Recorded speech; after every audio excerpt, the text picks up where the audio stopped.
Hi everyone, I hope all of you are feeling great today. I'm Dr. Elena Maganto, your health coach, and I'm here every day to give you a tip to improve your health and happiness a little bit more. But today I jump in this video because I thought this would be really inspirational and a lot of motivation for a lot of you that go through any kind of disorder related to hormone imbalances, inflammation, autoimmune diseases, so you can see that it's possible to change. It's in your hands, it's in our hands. We have the power to change. So I just wanted to share this story with all of you, which I thought it was really inspiring, and probably you are going to find it the same way. So today we have with us Stephanie Donahue. And she just contacted me one day, sent me a text message telling me, thank you for what you do. But it's basically because she went through an amazing story. She was diagnosed with ankylosing spondylitis, which is, it has been considered between an autoimmune or an autoinflammatory disorder when your immune system starts constantly attacking your joints or your spine, and you end up with chronic inflammation. And at some point, the joints or the bones bind together. You lose also the collagen, whatever is lubricating those joints can get stiff, and it's like just the two joints get together, fusion, and get one bone. That can cause a lot of pain, but it's considered to come from a chronic autoimmune, autoinflammatory disorder. Besides that, she also got diagnosed with endometriosis, another disorder. She can tell us a little bit more about that now. Endometriosis happens when, so let's say that the menstrual cycle, during our menstrual cycle, we are releasing hormones, and the hormones make that the lining of the uterus grow and thickens, and that is called endometrium. So if the lining grows outside the uterus, we can end up with endometriosis, and that can cause a lot of pain, really heavy periods, a lot of issues. So she was diagnosed with this, and then a lot of things came together when she went to the doctor. But she's here to tell us her story, but how she was able to get rid of it just with natural alternatives. And this is the real motivation for all of us here today. So hello, Stephanie. Thank you for joining us today. Thank you very much. Thank you for having me. I know over there is a little bit later, you are in Canada. So yeah, thank you. When you contacted me, I thought it was a great story for everybody to listen to and get a little bit of hope for those that they don't really feel good, and they can really change it. So maybe you can tell us a little bit about your story, what happened, since when you have been dealing with all of that. Okay. Well, I had my first flare when I was 12 years old, actually. So I've been dealing with this my entire life. My first symptom basically was I used to have a lot of intestinal issues, and I had acid reflux and things like that, and they just threw pills at me, and then my back started to flare. Couldn't walk for a couple of weeks at a time when it happened. And so for actual decades, the doctors just say, well, you need core strengthening. There's nothing wrong with your back. You're just inactive, and it really didn't explain the severity of the pain. They really thought that I was just hamming it up kind of thing. And I even had one emergency doctor tell me that I was only there to get drugs. And they didn't believe me. They sent me home with a muscle relaxer and like Toradol, and I had actually gone into shock from the pain. So there was really nothing I could do. I was in a really hard way. And at my worst, I spent about a few months not able to get to the washroom on my own. I couldn't walk, and then my eye flared up with iritis, which is very common for people with ankylosing spondylitis. So I was blind and I was crippled, and I didn't know what to do. So at around that time, I was also diagnosed with dysplasia and a little bit of skin cancer. So that's when I started my my Googling for because I've heard of foods that can help fight cancer and stuff like that. So I I was already started changing my diet around then. I started cutting out different things. And then once the pain became unbearable, I turned to the internet. So before we go to the diet part, sorry to interrupt you, there was a very important point at the beginning of what you were saying, that is, I suffer from a lot of gut issues. And I always say, the gut is the second brain of the body. It is so important to keep it in a really good shape, because everything, all disease, like Hippocrates said, all disease begins in the gut. And when we end up with gastrointestinal inflammation and gastrointestinal permeability, can start circulating around, and it's why we can end up with a lot of autoimmune, autoinflammatory disorders that you mentioned in there. So it was an accumulation of inflammation that happened for months or years, and then you started developing all these conditions. So yeah, the gut is so important always to keep it in a good shape. Yeah. Right. So talking about diet, so you were doing your own research, and Yes. and how did you decide to change? Which directionality you decided to go? Well, the first thing I learned about was that grains could be inflammatory. So the first thing I did was cut out wheat, and it was a long learning process. I turned to like rice noodles and alternative, just avoiding wheat for the most part, and processed foods and deep fried foods, and so it was a slow process over a span of about 10 years before I really got it right. A few years after I invented my own inflammatory diet, I heard about paleo. I was like, well, holy cow, this really goes along my the guideline that I've set for myself, and it sort of puts all the information I need into one place. If you Google paleo, you can really learn whatever you want instead of having to Google each individual food. It's good that you will, to learn why some foods are inflammatory and anti-inflammatory. Then you can use your paleo. Yeah, paleo has been there for a long time, as you said, and we can talk about millions of years, because paleo is based on the Paleolithic diet. Our ancestors, how they were eating based on what they were hunting, fishing, or the vegetables growing. So that is what the paleo diet is based on. Right. So when I finally started to get it right, I spent a solid year on strict paleo. I did not deviate from paleo for an entire year. My arthritis was gone. My iritis it just never came back. Even my allergies, my asthma just completely disappeared. I went off all my medications. I went off my stomach medications. I never got heartburn. I could eat spicy food. I could eat tomato sauce. It was just a complete. It didn't make any sense, to anyone outside looking in. It's only, my mother was in denial, of course. So she couldn't believe that, a bit of food's not going to cure you. But now she's a believer. She's cut out most grains, and I think she started to develop the same sort of symptoms. So she's on board with me, and she helps advocate for the rest of my family and where you grew up in a community raised on bread and potatoes kind of thing, right? Yeah. So always high starch, which is basically how almost everybody is raised, based on the carbohydrates. So basically it was just following dietary changes. You didn't go through any supplements? I didn't supplement because, at that point I developed PTSD for medications. It's a long story. But I didn't even bother with supplements. While I was pregnant, I was on B12 and a couple of things like that, but I didn't like it. They made me nervous. It was basically food.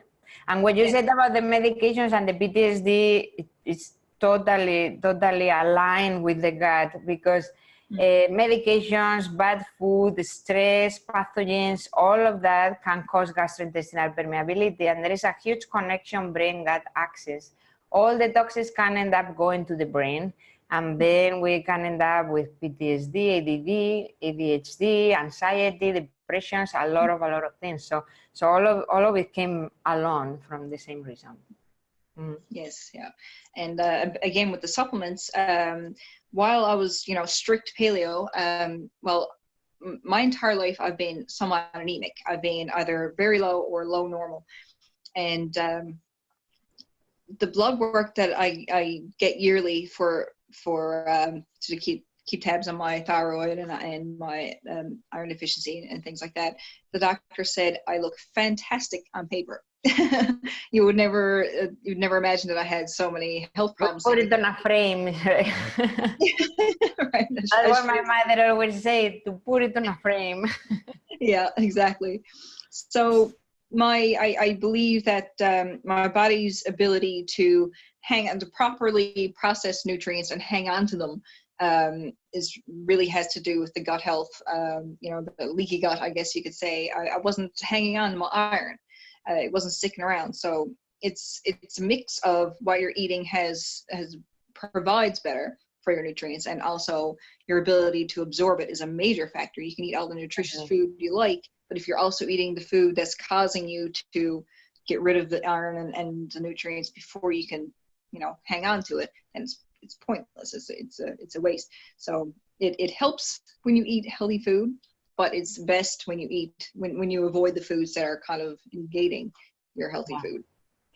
No, definitely, and that makes a lot of sense. A lot of people suffer from a lot of iron deficiency and other vitamins and mineral deficiency, and it's from malabsorption in the gut. So or some people complain they cannot really gain weight, not just losing, gain weight, and it's because we are not absorbing enough nutrients. That person suffers from gastrointestinal inflammation, is not going to absorb any nutrients. So there's no way it's going to gain weight or absorb any of the vitamins and minerals, even if they are coming from a supplement. So what is important is to heal the gut lining, start absorbing again, decrease the inflammation. So then we can start recovering all our minerals and in the body. So that's really, really inspiring. Something I want to say here.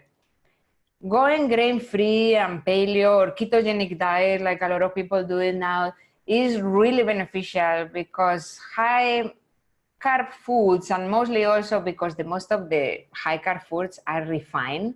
As soon as we get rid of all the processed carbs and flours, all the whites, the drugs, a lot of the hormones are reset, and we start resetting also our insulin, our glucose, a lot of things, and we decrease candida overgrowth and yeast overgrowth in our gut. We decrease inflammation in the body.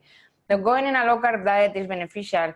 We need to say in here, every person's body is different, and the way we behave with food is different. So like some people do well in a strict paleo, others they have to go in a modified paleo or a modified keto.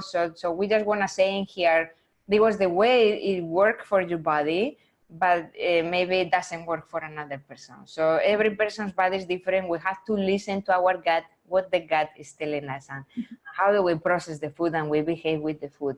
But definitely going in a low carb diet is really beneficial for decreasing inflammation and balancing the gut. But at the same time, has to be a low carb diet, anti-inflammatory diet, like you said that you were trying to follow. So you mentioned the tomato and the spicy food, because as I mentioned in a lot of my videos, nightshades, the tomatoes, the peppers, cause a lot of inflammation in the gut. So it's true that in the process of healing, it's important to eliminate those foods. But as soon as you heal, as you said, you can incorporate those foods back and you may behave well with them. Some people are not able, but a lot of people can put them back and they feel okay. So this is also hope for a lot of people. Like when I tell them no peppers, it's like, oh, what we are doing. But yeah, there's hope. It's about healing. And then when we heal, we try to still continue with that lifestyle, but you can incorporate certain foods back. So that's also, it's good to be creative in the kitchen. And so tell me a little bit how sustainable, what did you do? Were you a creative person in the kitchen? How did you do to sustain a lifestyle like that for such a long time? Well, in the beginning, I'll admit that I was starved. I mostly ate omelets because it was easy to, you had your protein and your nutrition from your eggs. And then, before I knew about the nightshades and everything, I had like peppers and tomatoes, just like whatever vegetable I could put in there, and all kinds of seasonings and things like that. And a bit of a side note, I noticed that after, say, going to my friend's music shows or something after having a few drinks, I didn't get a hangover.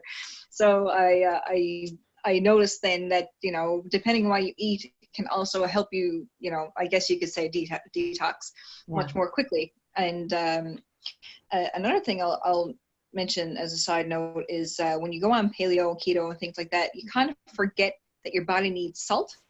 And some people feel kind of weak and woozy, and they're like, oh my God, I can't do this, so I just don't feel right. And I discovered that I need salt. I have low blood pressure just naturally. So whenever I have really bad days, I have to remember that, hey, I'm just not getting enough salt. I'll go and get some pickles, or, you know, so. This is a very important point, really important, because a lot of the minerals, electrolytes like potassium and magnesium, we get them from carbs, a lot of them. So as soon as we start cutting grains, a lot of those foods, we deplete the body from those, but still we do need salt. And I know a lot of people with high blood pressure would say, oh, but I cannot have a lot of salt. But that is like the sugar. We have to go for non-refined salt, but we do still need some minerals in the body, otherwise the body is gonna collapse. And some of the side effects could be like a lot of cramping, like leg crampings, like feeling dizzy all the time, like constipation is one of the side effects of it. So adding salt into the meals, or even just in your water, whatever water you drink, just a little pinch of salt can help into overcoming that lack of minerals that is coming from the grains. That was a very good point. So a lot of people consider, that's one of the main questions that I get from a lot of people, is like, oh, but when I don't think it's sustainable to live like this because it's very expensive. Like in buying healthy food is really, really expensive. So how can I stick to a budget while I'm eating clean? So how you were able to do it? Because actually you live in an island, right? So there's not a lot of things over there that you have access to. So how did you do it to make it sustainable while you stick to a budget? Well, startup can be a little bit boring because the best way I find is to buy things in bulk. And you can't just suddenly go buy everything in bulk. It can be very expensive, and then there's storage.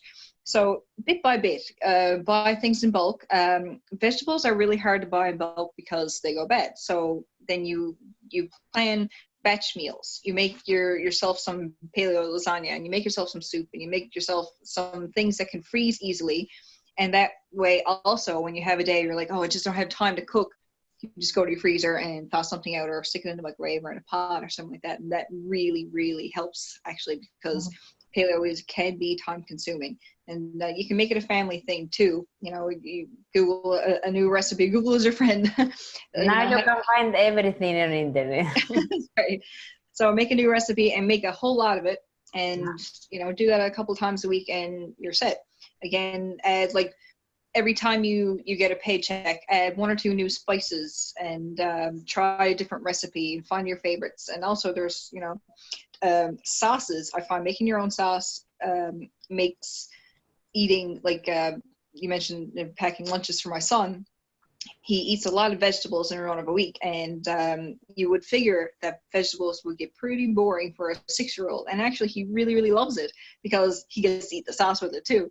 And so when he wants a snack, he actually goes, Mommy, can I go have a carrot? I'm like, yeah.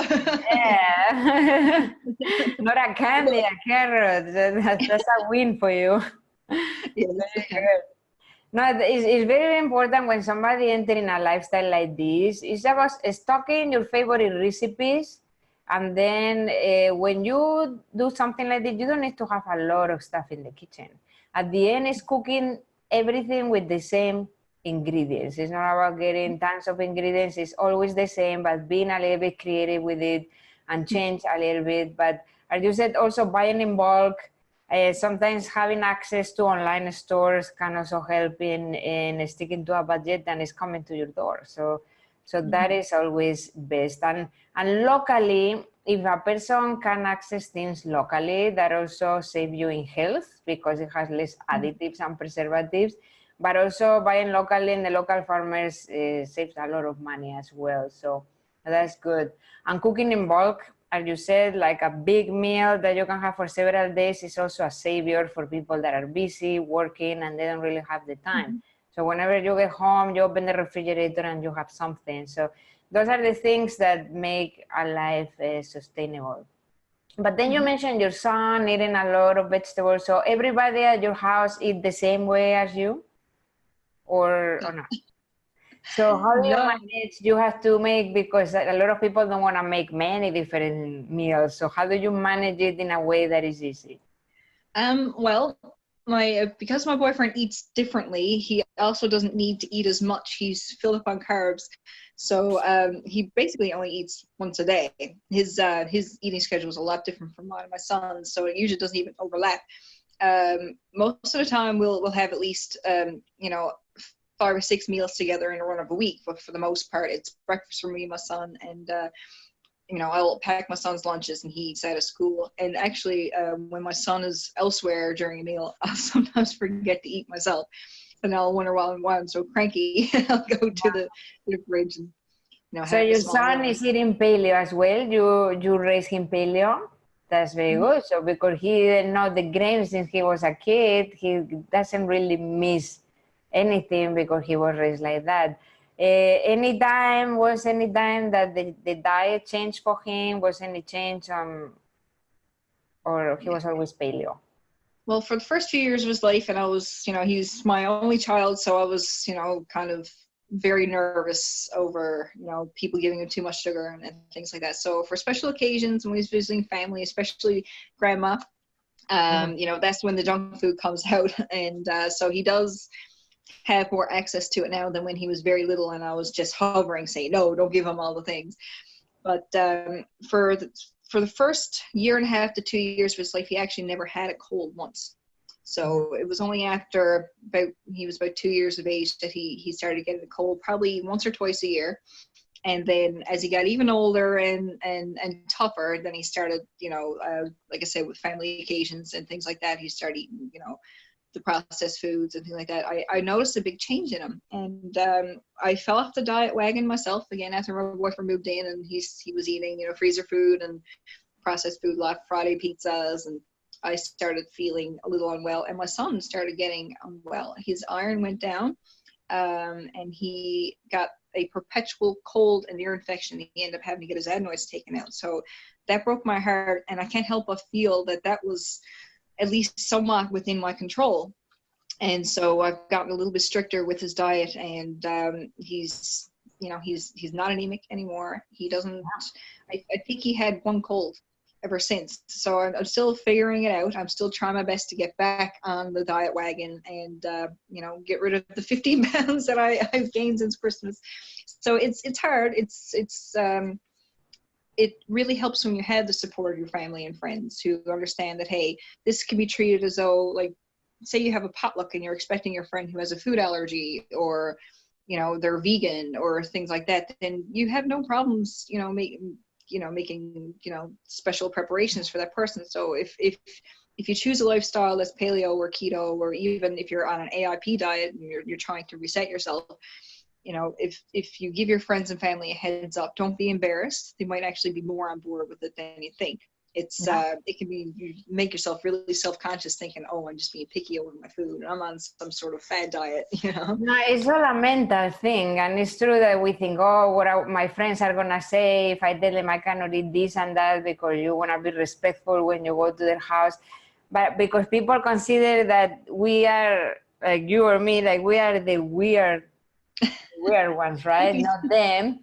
And actually, maybe they should change the diet as well. But that's how the system goes. But it's okay to say, and it's okay if it's a potluck to prepare your own thing, so at least you have something that you can eat from. Or I always suggest to eat before you go somewhere, just in case you cannot eat over there and then you are not overeating. So yeah, that's totally fine.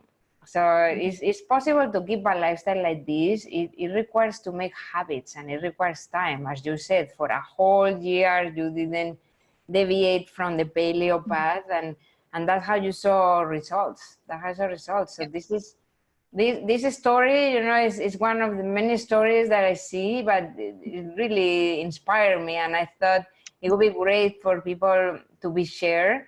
And do you have any message that you wanna give to anybody who goes through any symptoms like this, any disorder? You wanna say anything to them? A couple of things. If your doctor says it's all in your head, or it's not as bad as you think it is, or your x-rays don't show anything, or something like that, sometimes if you just ignore the diagnosis part of it, you can still take it into your own hands and manage your own pain, even if you don't have a diagnosis. And even if you want to get a doctor on board and say, now this is what I feel like now, I'm about to make this diet change, I'm willing to bet that I'm going to feel better the next time I see you. My rheumatologist, that's basically what I said to him the first time I saw him. I said, no, I regulate this through diet. He said, I can't legally or morally support your diet change as a regimen for your pain management or for your recovery. He said, you're only just going to go downhill. And then the next time I saw him, he said, just keep doing what you're doing. He said, you're doing fantastic. Working. So I only see him once a year now, just because I have to, because I have arthritis. And so my report is always very good. I don't have any, like you mentioned, the fusing of the joints. I don't have anything that like that happening just yet. Sacroiliitis shows up on my x-ray for the most part. I think the damage that's been done will always be there, but as long as it's not getting worse, I can still, if I choose, I could do belly dancing, I could do yoga and all those things that people who were as badly as I was progressing, I could be probably wheelchair right now. I could, have fusion and be in a really hard way, and other organ involvement as well. I mean, you even mentioned that you got blind. Yes. Yeah, my right eye the first flare was very horrible. It took a few months and actually a steroid injection into my eye in order to get it under control. So that was before I knew about the anti-inflammatory things. And last year, or recently, in the last year or so, I spent about a year with recurring flares. And that's around the time that I fell off the wagon. I was like, okay, now my body is really, really angry at me. I have to get back on track. And I did. And, I lost some weight, as a happy side effect. And I had more energy. My iron's back up. I don't feel so woozy with my blood pressure and things like that. So I notice sometimes when I lose track, if I start to develop dark circles under my eyes, that's my first indication that things are just not going right. So my entire life, I had accepted the fact that I have dark circles under my eyes. And, this genetic, my father is that way, but it turns out when I'm really, really good with my diet, that goes away. And that tells me that my iron is where it should be, And that's good to hear about, oh, my dad is like this, my mom is like that. We always tend to blame our genes, but actually we are only 10% of what the genes says. And there is a field called epigenetics, which means that we may be the carriers of that gene, like maybe for breast cancer, but not necessarily we have to express it.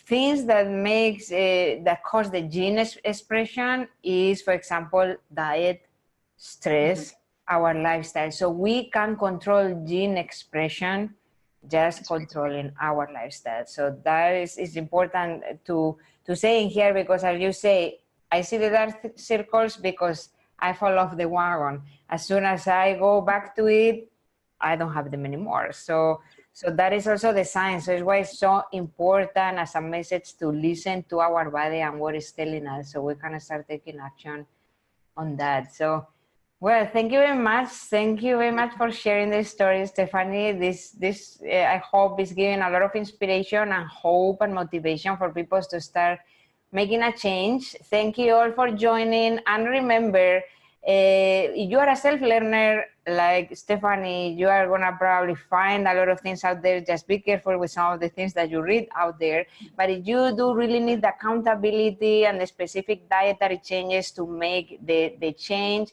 and recover from that disorder that you may go through, just link the link that's going to be somewhere in this video. And I'm really happy to have a free consultation with you to establish a bio-individualized strategy that is going to help you in reverting this condition. I hope you all have a wonderful rest of the day, and thank you for joining.